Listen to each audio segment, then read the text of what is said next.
For our tibialis raises, we're gonna be actively dorsiflexing our ankles. To make it easier, you start close to the wall, lock your legs, lift your toes, squeeze, and lower down slowly.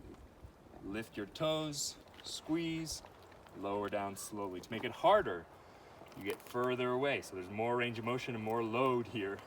As I lift the toes, squeeze, and lower down, all the way to touch the ground. Lift up, squeeze, and lower down.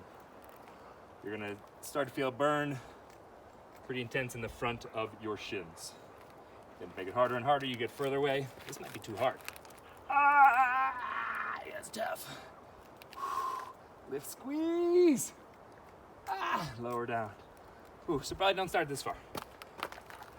However many reps we're gonna do, 15 or 20 reps, to make sure we get a good burnout in the front of our shins. Good luck.